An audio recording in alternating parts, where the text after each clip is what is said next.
Good morning everyone, welcome to exam orbit classes. तो आज है 24 मार्च और आज के इस सेशन में 24 मार्च से संबंधित टॉप 10 करेंट अफेयर के क्वेश्चंस डिस्कस करेंगे जो कि सभी परीक्षाओं के लिए महत्वपूर्ण है। तो सबसे पहले आप सभी के लिए एक सवाल है, आंसर करना है कमेंट्स बॉक्स में। आरबीआई का डेटा सेंटर और साइबर सुरक्षा प्रशिक्षण संस्थान कहाँ स्थापित किया जाएगा? हैदराबाद, बेंगलोर, भुवनेश्वर या फिर गांधीनगर? इस सवाल का आंसर आपको मिलेगा क्लास की लास्ट में। जिनको आंसर पता है वो लिखेंगे कमेंट्स बॉक्स में। तो आज की क्लास का हमारा पहला सवाल है कि खबरों में रही युवान किस देश की मुद्रा है? तो फ्रेंड्स, युवान मुद्रा सुर्खियों में क्यों है, आगे चर्चा करेंगे। तो फिलहाल आप जान लीजिए ये मुद्रा है चाइना की। डायरेक्ट क्वेश्चन एग्जाम में बनेगा कि युवान मुद्रा का संबंध किस देश से है या फिर युवान मुद्रा किस देश की है? तो ये चाइना की है। देखिए, आप सभी रेमेनबी को तो अच्छी तरह से जानते हैं, रेमेनबी जो है ये भी चाइना की ही मुद्रा है। तो डिस्कस कर लेते हैं युवान के बारे में कि आखिर ये सुर्खियों में क्यों है। तो आप सभी को ज्ञात होगा कि जो चाइना के राष्ट्रपति हैं शी जिनपिंग, ये हाल ही में रसिया की यात्रा पर गए हुए थे। रूस के राष्ट्रपति यानी कि व्लादिमीर पुतिन ने कारोबार में चीन की मुद्रा युवान के इस्तेमाल को लेकर एक बड़ी घोषणा की है। यानी कि पुतिन का कहना है कि एशिया, अफ्रीका, लैटिन अमेरिका आदि देशों के साथ अपने भुगतान का सेटलमेंट चीनी मुद्रा युवान के जरिए करेगा। कौन करेगा? तो रूस करेगा। और ये हाल ही में रूस के राष्ट्रपति यानी कि व्लादिमीर पुतिन जी के द्वारा घोषणा की गई है। तो इसलिए ये मुद्रा इस समय सुर्खियों में बनी हुई है। तो याद रखेंगे आप सभी, ये चाइना की मुद्रा है। आगे डिस्कस करेंगे लेटेस्ट करंट अफेयर में कुछ एक्स्ट्रा फैक्ट। किस देश ने अपना पहला पनडुब्बी वेश शुरू किया है? तो ये हाल ही में बांग्लादेश द्वारा शुरू किया गया है। भारत बांग्लादेश मैत्री पाइपलाइन का उद्घाटन किसने किया है? तो प्रधानमंत्री नरेंद्र मोदी जी और बांग्लादेश की प्रधानमंत्री शेख हसीना। किस देश ने मैकमोहन रेखा को अंतर्राष्ट्रीय सीमा के रूप में मान्यता दी है? तो ये अमेरिका के द्वारा हाल ही में दी गई है। CO2 यानी कि कार्बन डाइऑक्साइड आयात करने और इसे समुद्र के नीचे स्टोर करने वाला पहला देश कौन सा बना है? तो पहला देश बन गया है डेनमार्क। अब डिस्कस कर लेते हैं अन्य देशों की मुद्राओं के बारे में जो कि परीक्षा उपयोगी है। जैसे कि इटली की मुद्रा क्या है? तो इटली की मुद्रा को कहते हैं यूरो। इजराइल की करेंसी है शेकेल। ताइवान की मुद्रा को कहते हैं डॉलर। सऊदी अरब की मुद्रा क्या है? तो सऊदी रियाल है। जापान की मुद्रा को येन कहते हैं। फिलीपींस की मुद्रा है पेसो। इंडोनेशिया की मुद्रा को कहते हैं रुपया। टर्की की मुद्रा को क्या कहते हैं? तो याद रखेंगे, टर्की की करेंसी को कहते हैं लीरा। कजाकिस्तान की मुद्रा है टेंगे। सूडान की मुद्रा है पाउंड। सेशल्स की मुद्रा याद रखेंगे रुपया है। माली की मुद्रा को फ्रैंक कहते हैं।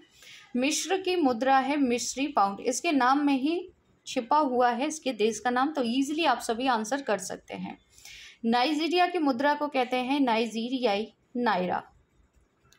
तो ये कुछ देशों की मुद्रा हैं जो अक्सर एग्जाम में पूछ ली जाती हैं, तो याद रखेंगे आप सभी। अब डिस्कस कर लेते हैं चाइना के बारे में। तो मैप में आप सभी सबसे पहले चाइना की लोकेशन देख लीजिए। चाइना की राजधानी क्या है? चाइना की राजधानी है बीजिंग। चाइना की जो मुद्रा है, देखिए युवान भी चाइना की मुद्रा है और ये इस समय सुर्खियों में बनी हुई है। और रेमेनबी को आप सभी जानते हैं। चाइना में एक नदी है जिसे चीन का शोक कहा जाता है। उस नदी का नाम क्या है वो आप मुझे कमेंट्स करके बताएंगे फ्रेंड्स, है ना। और एससीओ का जो हेडक्वार्टर है ये कहाँ पर है? तो ये बीजिंग चीन में है, यानी कि चीन की राजधानी में है। याद रखेंगे आप सभी।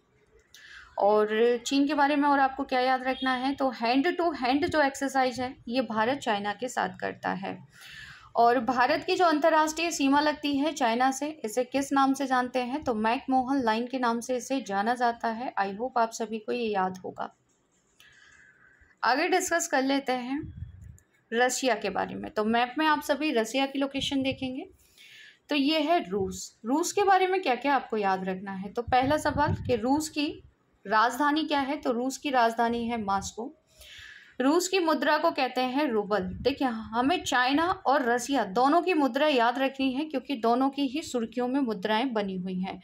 तो रसिया की करेंसी को क्या कहते हैं? रूबल कहा जाता है। और रसिया के वर्तमान में प्रेसिडेंट कौन है? तो व्लादिमीर पुतिन है, भी डिस्कस कर चुके हैं। देखिए यहाँ पर आपको एक छोटी सी झील दिखाई देगी जिसे हम कहते हैं बैकाल झील, जो कि सबसे गहरी झील है। और ये आपको कहाँ देखने को मिलेगी, तो ये आपको रूस में देखने को मिलेगी फ्रेंड्स, है ना। इसके अलावा रूस की एक मिसाइल है जिरकॉन, जो कि 2022 में काफ़ी सुर्खियों में रही थी, पूछी जा सकती है। जिरकॉन जो कि एक हाइपरसोनिक मिसाइल है, इसका सफल परीक्षण किसने किया था, तो रसिया ने किया था। रसिया ने जिरकॉन और जिरकॉन के अपडेट वर्जन दोनों का सफल परीक्षण कर दिया है, ठीक है। और ये कैसी मिसाइल है, तो ये हाइपरसोनिक मिसाइल है। और रसिया के बारे में क्या याद रखेंगे, तो ब्रह्मोस मिसाइल याद रख सकते हैं। ब्रह्मोस मिसाइल का निर्माण भारत और रसिया ने मिलकर किया है। कमेंट्स करके आंसर बताएंगे आप सभी कि मिग 29 किस देश का विमान है। मिग 29 और मिग 21। मिग 21 तो काफ़ी सुर्खियों में रहता है, आप सभी को ज्ञात भी होगा, तो आंसर करना है आप सभी को कमेंट्स बॉक्स में। तो फ्रेंड्स, अगर आप लोग पहली बार चैनल पर विजिट कर रहे हैं तो चैनल को सब्सक्राइब कर लीजिएगा, साथ ही बेल आइकन दबाना बिल्कुल ना भूलें, जिससे आप सभी को क्लास का जो नोटिफिकेशन है वो सबसे पहले मिल जाएगा। साथ ही में इस क्लास की जो पीडीएफ है वो बाद में आप सभी को टेलीग्राम चैनल पर मिल जाएगी। टेलीग्राम पर जाकर एग्जाम ऑर्बिट क्लासेस से लोगो आपको दिखाई देगा। जिसने भी टेलीग्राम चैनल ज्वाइन नहीं किया है, ज्वाइन कर लीजिए फ्रेंड्स। इस पर पीडीएफ के अलावा आप सभी को करंट से संबंधित जो भी अपडेट होता है जो कि परीक्षा उपयोगी है वो आपको मिल जाता है ईजिली। साथ ही में डेली जीके जीएस के क्वेश्चंस भी आपको कराए जाते हैं टेलीग्राम पर। अगला सवाल है कि भारत के प्रधानमंत्री ने किस देश के प्रधानमंत्री को चंदन की लकड़ी से बनी बुद्ध प्रतिमा भेंट की है। तो फ्रेंड्स, ये करंट अफेयर से संबंधित जो क्वेश्चन है ये काफ़ी महत्वपूर्ण है और आगामी परीक्षा में आपको ये जरूर देखने को मिल जाएगा। तो याद रखेंगे, भारत के प्रधानमंत्री यानी कि नरेंद्र मोदी जी ने जापान के पीएम फूमियो किशिदा को चंदन की लकड़ी से बनी बुद्ध की प्रतिमा भेंट की है। आप सभी जानते हैं कि हाल ही में 2 दिन की यात्रा पर आए थे जापान के पीएम फूमियो किशिदा, उसी दौरान यह प्रतिमा भेंट की गई है। साथ ही में जापान ने G7 के लिए भारत को आमंत्रित भी किया है, कल के सेशन में डिस्कस भी किया था, है ना। G7 की जो मेजबानी है वो कौन कर रहा है, तो जापान कर रहा है। तो डायरेक्ट करंट का क्वेश्चन यहाँ से बन सकता है। आगे डिस्कस करेंगे कुछ एक्स्ट्रा फैक्ट, जैसे कि वैश्विक खुशहाली रिपोर्ट 2023 शीर्ष पर कौन सा देश रहा है, फिनलैंड रहा है। वहीं पूछ ले अगर भारत की रैंकिंग इसमें क्या रही है 2023 में, तो भारत 125वें स्थान पर रहा है। किस देश के एक व्यक्ति ने प्राचीन भाषाओं में मिरर टाइपिंग किताबें बनाकर गिनीज वर्ल्ड रिकॉर्ड बनाया है, इटली। श्री सत्य साई संजीवनी अस्पताल का उद्घाटन कहाँ पर किया गया था, तो ये फिजी में किया गया था। साथ ही में फिजी में ही हिंदी सम्मेलन हुआ था, ये भी आपको याद रखना है, पूछा जा सकता है। डिस्कस कर लेते हैं जापान के बारे में। तो मैप में आप सभी लोकेशन देख सकते हैं जापान की राजधानी टोक्यो है। और टोक्यो किस द्वीप पर है, तो टोक्यो आती है होन्शु द्वीप पर। जापान की संसद को कहते हैं डाइट। जापान की मुद्रा को कहा जाता है एन। और वीर गॉर्जियन जो अभ्यास है ये भारत ने किसके साथ किया है, तो जापान के साथ किया है। आगे जापान के बारे में और क्या क्या याद रखेंगे, तो पहला जीन बैंक कहाँ पर खोला गया है, जापान में। अच्छा, दूसरा पूछ ले जीन बैंक, तो याद रखेंगे दिल्ली में खोला गया है। कहाँ पर, दूसरा दिल्ली में है और पहला है जापान में। 32वें ओलंपिक जापान यानी कि टोक्यो में हुए थे। जापान को सुकुमारों का देश और सूर्योदय का देश भी कहते हैं। हिरोशिमा दिवस कब मनाते हैं, 6 अगस्त को। देखिए, हिरोशिमा दिवस इसलिए आपसे पूछा जा सकता है कि G7 जो हिरोशिमा शिखर सम्मेलन है हिरोशिमा में आयोजित होने वाला है। तो पूछा जा सकता है कि हिरोशिमा कहाँ पर है या हिरोशिमा दिवस कब मनाया जाता है, तो 6 अगस्त को मनाते हैं। और नागासाकी कब मनाते हैं, तो 9 अगस्त को मनाया जाता है। अगला सवाल है कि विश्व मौसम विज्ञान दिवस कब मनाया जाता है, तो विश्व मौसम विज्ञान दिवस मनाते हैं 23 मार्च को। डिस्कस करेंगे इस डे के बारे में। 1950 में विश्व मौसम विज्ञान संगठन की औपचारिक स्थापना के उपलक्ष्य में हर साल 23 मार्च को विश्व मौसम विज्ञान दिवस मनाया जाता है। 2023 की थीम आपको याद रखनी है, the future of weather climate and water across generation, इसकी 2023 की थीम है। अब जान लेते हैं विश्व मौसम विज्ञान संगठन के बारे में। इसकी स्थापना 1873 में अंतर्राष्ट्रीय मौसम विज्ञान संगठन द्वारा की गई थी। मुख्यालय महत्वपूर्ण है, अच्छे से याद कर लेंगे, जिनेवा। अब आपका काम है कि कमेंट्स बॉक्स में आपको लिखना है कि जिनेवा यानी कि स्विट्जरलैंड में और किस किस के हेडक्वार्टर हैं। 23 मार्च 1950 को विश्व मौसम विज्ञान संगठन संयुक्त राष्ट्र का विशेष संगठन बन गया था। यह संगठन समाज की सुरक्षा और कल्याण में योगदान देने के लिए मौसम विज्ञान, जलवायु विज्ञान, जल विज्ञान और संबंधित भूभौतिकीय अनुसंधान पर नवीनतम जानकारी का उपयोग करता है। अगला सवाल है कि अपशिष्ट से ऊर्जा परियोजना की घोषणा किसने की है? तो अपशिष्ट से ऊर्जा बनाई जाएगी कहाँ पर? केरल में। यानी कि केरल की गवर्नमेंट ने हाल ही में घोषणा की है। और ये कहाँ पर लगेगा प्लांट? तो ये लगेगा कोझिकोड में, याद रखेंगे। और इससे लगभग 6 मेगावाट विद्युत उत्पादन होने की संभावना है। आगे डिस्कस करेंगे कुछ एक्स्ट्रा फैक्ट, जैसे कि भारत का पहला ग्लास इग्लू रेस्टोरेंट कहाँ पर खुला है? तो ये जम्मू कश्मीर में खुला है। तुर्की और सीरिया में आए हाल ही में भूकंप के कारण भारत द्वारा चलाए गए अभियान को क्या नाम दिया गया था? ऑपरेशन दोस्त। जैविक सेंसर से लैस एक नया सूंघने वाला रोबोट किसने बनाया है? तो इसे इजराइल के द्वारा विकसित किया गया है। पहला इंडिया स्टैक डेवलपर सम्मेलन कहाँ पर हुआ? तो ये हुआ था नई दिल्ली में। भारत के पहले पोर्टेबल सोलर रूफटॉप सिस्टम का अनावरण कहाँ पर किया गया? गांधीनगर, गुजरात में। नेक्स्ट क्वेश्चन है कि इन्वेस्ट इंडिया का नया प्रबंध निदेशक और सीईओ किसे नियुक्त किया गया है? तो इन्वेस्ट इंडिया क्या है, आगे चर्चा करेंगे इसके बारे में। तो फिलहाल जान लीजिए कि इसकी सीईओ बन गई हैं मनमीत के नंदा, जिन्हें आप सभी पिक में देख सकते हैं। तो इन्हें हाल ही में सीईओ नियुक्त किया गया है। इन्वेस्ट इंडिया के बारे में डिस्कस कर लेते हैं। तो यह 2009 में स्थापित किया गया था। यह उद्योग और आंतरिक व्यापार संवर्धन विभाग, वाणिज्य और उद्योग मंत्रालय के तहत एक गैर लाभकारी उद्यम है। यह राष्ट्रीय निवेश संवर्धन और सुविधा एजेंसी है। इन्वेस्ट इंडिया भारत में स्थायी निवेश को सक्षम करने के लिए नई साझेदारी के विकास पर ध्यान केंद्रित करता है। अगला सवाल है कि एशिया का सबसे बड़ा 4 मीटर टेलीस्कोप का उद्घाटन कहाँ पर किया गया है? तो ये जो टेलीस्कोप है ये लगाया गया है उत्तराखंड में। टेलीस्कोप क्या है, चर्चा करेंगे। तो फिलहाल जान लीजिए कि ये कहाँ पर लगाया गया है? उत्तराखंड में। और इसका उद्घाटन किया है विज्ञान और प्रौद्योगिकी मंत्री जितेंद्र सिंह ने। टेलीस्कोप क्यों बनाया गया? तो सबसे पहले हम डिस्कस कर लेते हैं कि टेलीस्कोप क्या होता है। देखिए, प्रकाश को इकट्ठा करने के लिए तरल पारे की एक पतली परत से बना 4 मीटर व्यास का घूमने वाला दर्पण होता है। ये जैसा कि आप सभी इस पिक के माध्यम से समझ सकते हैं, ये कुछ इस प्रकार का दिखता है, जिसे हम टेलीस्कोप कहते हैं। इसे रात में आकाश का सर्वेक्षण करने और सुपरनोवा, अंतरिक्ष मलबे और गुरुत्वाकर्षण लेंस जैसे परिवर्तनीय और क्षणिक वस्तुओं का पता लगाने के लिए डिजाइन किया गया है। समझ में आ गया होगा कि टेलीस्कोप क्यों बनाया गया है। टेलीस्कोप अपने डेटा के जरिए मशीन लर्निंग और आर्टिफिशियल इंटेलिजेंस यानी कि एआई का इस्तेमाल कर आकाश में मौजूद वस्तुओं का विश्लेषण कर सकता है। यानी कि इसमें किसका प्रयोग किया गया है? तो आर्टिफिशियल इंटेलिजेंस का इसमें प्रयोग किया गया है। 14 जनवरी को किस राज्य द्वारा soul of steel challenge launch किया गया? उत्तराखंड द्वारा। कौन सा जिला आयुष्मान भारत प्रधानमंत्री जन आरोग्य योजना के तहत 100% परिवारों को चिकित्सा सुविधा देने वाला देश का पहला जिला बन गया है? सांबा। ये कहाँ पर आता है फ्रेंड्स? तो ये आता है जम्मू कश्मीर में। किस संस्था ने इनोवेशन एग्रीकल्चर पर राष्ट्रीय स्तर की कार्यशाला का आयोजन किया? नीति आयोग ने। भारत का पहला अमृत सरोवर कहाँ बनकर तैयार हुआ है? तो ये यूपी में बनकर तैयार हुआ है। अगला सवाल है कि राष्ट्रीय सतत तटीय प्रबंधन केंद्र की जो पहली आम बैठक है, इसकी अध्यक्षता किसने की है?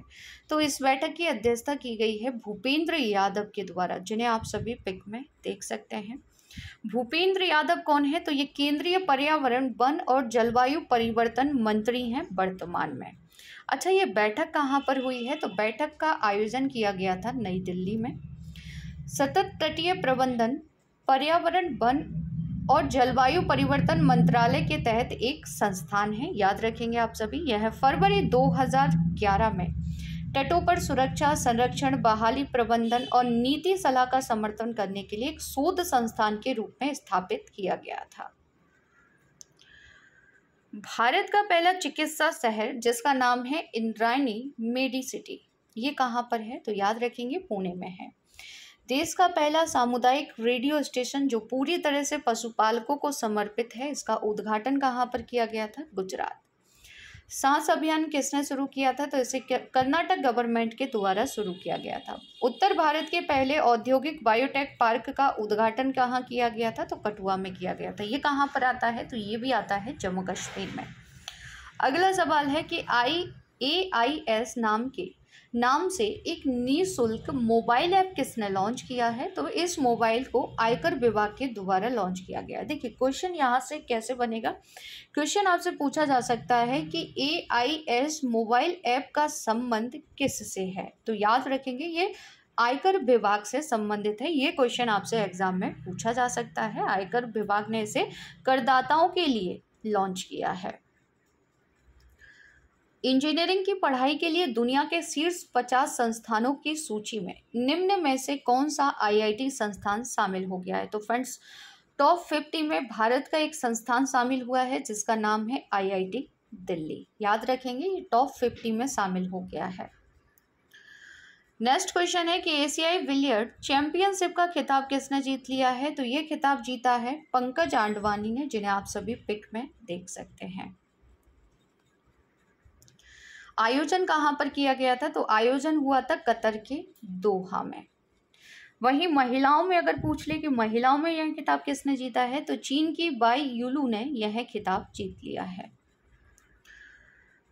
एक और यहाँ पर न्यूज़ थी जिसके बारे में आपको याद रखना है कि सऊदी अरब ग्रैंड प्रिक्स 2023 का जो खिताब है ना, जिस सर्जियो पेरेज ने जीता है, जिन्हें आप सभी पिक में देख सकते हैं।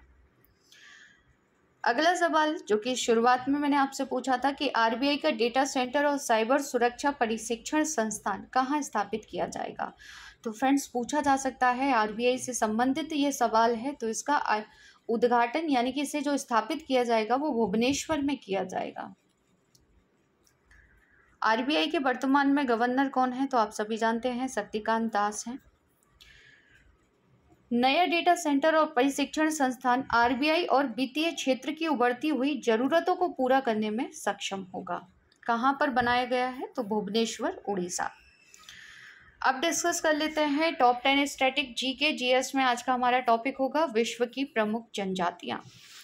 अफ्रीका की मूलभूत जनजाति पिग्मी किस नदी घाटी में पाई जाती है? कांगो।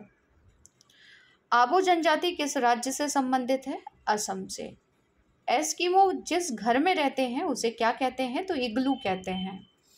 एनु जनजाति कहाँ पाई जाती है? तो ये जापान में मिलती है। खिरगिज जनजाति कहाँ पाई जाती है? तो खिरगिज जनजाति आपको मध्य एशिया में देखने को मिलेगी। माओरी जनजाति कहाँ पाई जाती है? तो माओरी जनजाति मिलती है न्यूजीलैंड में। एस्किमो लोगों के ग्रीष्मकालीन निवास गृह को क्या कहते हैं? देखिए इग्लू तो सभी को याद रहता है, लेकिन जब ये गर्मी समर के मौसम में ये जो घर बनाते हैं उसे क्या कहा जाता है? तो याद रखेंगे यूपी किसे कहा जाता है? इग्लू याद रखेंगे। और दूसरा ये आपको याद रखना है, श्रीलंका में पिग्मी जनजाति को किस नाम से जानते हैं? तो श्रीलंका में कहते हैं बेत्ता।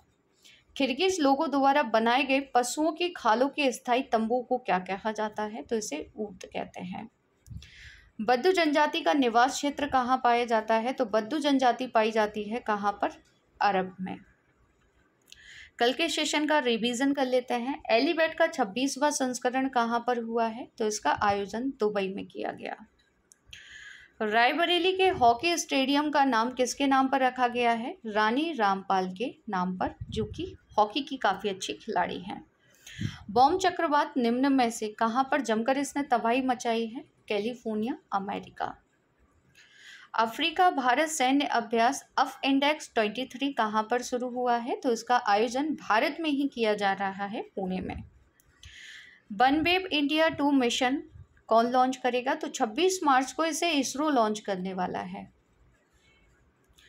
किस राज्य में उगादी एक महत्वपूर्ण उत्सव के रूप में मनाया जाता है? कर्नाटक में। भारत में नए अंतर्राष्ट्रीय दूरसंचार संघ के क्षेत्र कार्यालय और नवाचार केंद्र का उद्घाटन किसने किया है? प्रधानमंत्री नरेंद्र मोदी जी ने। कहाँ पर? नई दिल्ली। निम्न में से किस राज्य सरकार द्वारा 5 साल के लिए मिलेट मिशन लागू किया जाएगा? तो ये तमिलनाडु गवर्नमेंट के द्वारा लागू किया जाएगा। किस देश में 30 वर्षों में पहली बार पोलियो के मामले दर्ज किए गए हैं? बुरुंडी। कहाँ पर है? अफ्रीका महाद्वीप में। विश्व जल दिवस कब मनाया जाता है? तो विश्व जल दिवस मनाते हैं 22 मार्च को। ISSF विश्व कप शूटिंग चैंपियनशिप का पहला स्वर्ण पदक किसने जीता है? सरबजोत सिंह ने, जिन्हें आप सभी पिक में देख सकते हैं, और आयोजन किया जा रहा है मध्य प्रदेश भोपाल में। तो अब कल के सेशन में आपसे जो सवाल पूछे गए थे आंसर देख लेते हैं। रेशम उत्पादकों हेतु बीमा योजना शुरू करने वाला भारत का पहला राज्य कौन सा बना है? तो इसका सही आंसर था ऑप्शन सी, उत्तराखंड। वर्ष 2023 में भारतीय संविधान के 73वें और 74वें संशोधन की कौन सी वर्षगांठ है? तो इसे अच्छे से याद कर लेंगे, 30वीं है। सुल्तान अजलान शाह कप किस खेल से संबंधित है? तो ये हॉकी से रिलेटेड है। सचिन तेंदुलकर ने अपना 100वां शतक किसके खिलाफ लगाया था? तो सही आंसर था ऑप्शन ए, बांग्लादेश के खिलाफ। अब आप सभी के लिए कुछ सवाल हैं जिनके आंसर आपको करने हैं कमेंट्स बॉक्स में। पहला सवाल है कि खबरों में रहा कलकक्कड़ मुंडन थुराई टाइगर रिजर्व कहाँ पर है? तो फ्रेंड्स आंसर करेंगे आप सभी कि ये कहाँ पर है। चक्रवात फ्रेडी से कौन सा देश प्रभावित हुआ? थर्म किसका यूनिट है? वायु की क्षैतिज गति से होने वाले ऊष्मा के अंतरण को क्या कहते हैं? तो फ्रेंड्स इन सभी के आंसर आपको करने हैं कमेंट्स बॉक्स में। आज का सेशन आपको कैसा लगा कमेंट्स करके ज़रूर बताइएगा। अगर क्लास अच्छी लगी हो तो क्लास को ज़्यादा से ज़्यादा शेयर कीजिएगा, लाइक कीजिएगा और चैनल को सब्सक्राइब ज़रूर कीजिएगा। मिलते हैं नेक्स्ट सेशन में एक नए टॉपिक के साथ। तब तक के लिए जय हिंद, जय भारत।